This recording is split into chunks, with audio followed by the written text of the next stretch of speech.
Poster भी लगवाया जाए। सबसे पहले तो क्या रीज़न है इसके पीछे लगाने का? देखिए, रिसस मैकाक जो लाल मुंह वाला बंदर है, वो आज की तारीख में वन्य जीव की श्रेणी में नहीं आता है। 2022 में अमेंडमेंट हुआ है वाइल्ड लाइफ प्रोटेक्शन एक्ट 1972 के अंदर से इसको वन्य जीवों से बाहर कर दिया गया है। यानी कि ये आज की तारीख में एक डोमेस्टिक कहें या दूसरी तरह का एनिमल है, हमारा मतलब शेड्यूल्ड एनिमल नहीं है। वाइल्ड एनिमल तो है, शेड्यूल्ड नहीं है। यानी कि जो वन विभाग की जो लिस्ट होती है उसमें एनिमल्स होते हैं, उससे ये बाहर है। हम सिर्फ उसी पे एक्ट करते हैं जो एनिमल शेड्यूल्ड होते हैं। अब इससे बड़ी बात यह है कि आज की तारीख में 100% जो रेसस मैकाक है, लाल मुंह वाला बंदर है, वो शहरों में आ चुका है। जंगल के अंदर एक भी एनिमल नहीं रहा है, जबकि ये बहुत ही इंपॉर्टेंट एनिमल है। ये अकेला एक जानवर ऐसा है, बंदर जिसे प्राइमेट्स कहते हैं।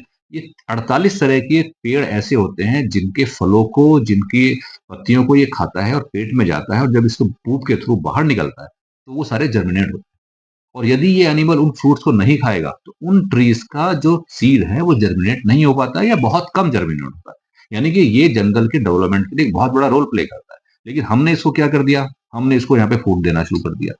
इसके लिए भगवान ने वो खाना बनाया ही नहीं है। अब आप इसको पूरी देते हो, रोटी देते हो, हलवा देते हो, सब्जी देते हो, ये उसका फूड ही नहीं है। ये खुद बना के थोड़ी खा सकता है हलवा पूरी। हम दे रहे हैं उसको बना के, ये उसका फूड नहीं है। उसका फूड क्या है? उसका फूड है पत्ते।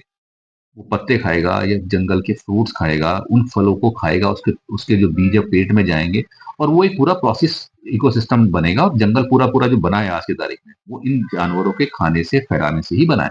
सीड डिस्पर्सल एनिमल्स बहुत बड़ा करते हैं।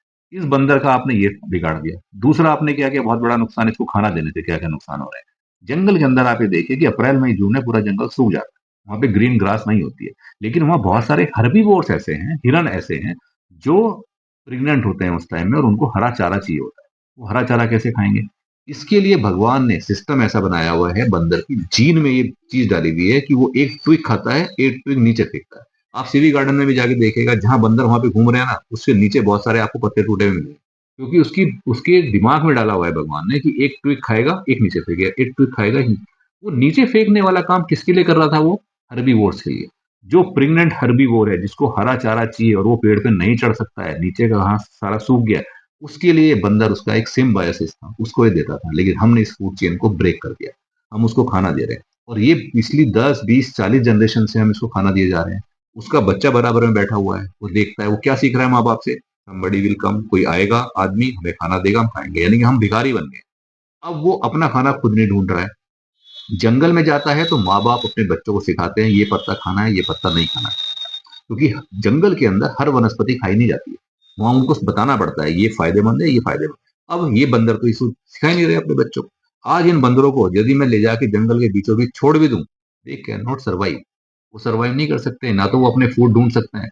दूसरी बात, वो अपने आप को प्रोटेक्ट भी नहीं कर पाएंगे। लेपर्ड उनको मारने आएगा तो उनको आदत ही नहीं है। और पूरा मेटाबॉलिज्म जो इनका है, एक पेड़ से दूसरे पेड़ पे कूदना, भागना, दौड़ना, वो सब बंद हो गया है। बैठे रहते हैं, कोई आएगा उससे खाना लेंगे, उसको खा लेंगे। और यदि आप नहीं दोगे तो वो छीन लेगा, क्योंकि उसको पता है कि ह्यूमन बीइंग सबसे कमजोर जानवर है, उससे कोई भी सामान छीना जा सकता है। इतना होशियार वो है। तो हमें इस सिस्टम को ब्रेक करना चाहिए। हम इससे फायदा नहीं कर रहे हैं उसका, हम उसको नुकसान कर रहे हैं। हम पूरे पूरे उसको एक भिखारी बना रहे हैं, और हमने पूरी जनरेशन बिगाड़ दी। और अब आप देखिए, उत्तराखंड देवभूमि कहते हैं, हिमाचल प्रदेश देवभूमि कहते हैं, वहां के किसानों का ये हाल है कि वो भुखमरी के कगार पे आ गए। वो खेती कर ही नहीं पा रहे हैं। कुछ भी उगाते हैं, सब्जी उगाते हैं, फ्रूट्स उगाते हैं, कुछ भी उगाते हैं, बंदर आके सारा बर्बाद कर देते हैं। इतना बुरा हाल हो गया है कि वहां की गवर्नमेंट ने स्कीम चलाई है कि बंदर मारो, पैसा लो, इनाम लो। 500 रुपए इनाम देते हैं बंदर मारने पे। वो बात अलग है कि कोई मारता नहीं है वहां पे भी, लेकिन ये स्कीम चलानी पड़ी है उनको। और आज राजस्थान के अंदर यदि हमने ये नहीं रोका, इसको, इस चीज से हम नहीं अवेयर हुए, तो आने वाले टाइम में ये हो सकता है कि हमारे किसानों को भी यही समस्या फेस करनी पड़े, इसी तरह की परेशानियां फेस करनी पड़े। शहरों में तो आप देख ही रहे हैं, रेगुलर हमारे पास रोज सूचना आती है, मेरे घर में बंदर आ गया, मेरा सामान छीन लिया, मेरा ये हो गया। हम इसको बिल्कुल बंद करें। ये पर्यावरण के लिए बहुत बहुत बहुत गलत है।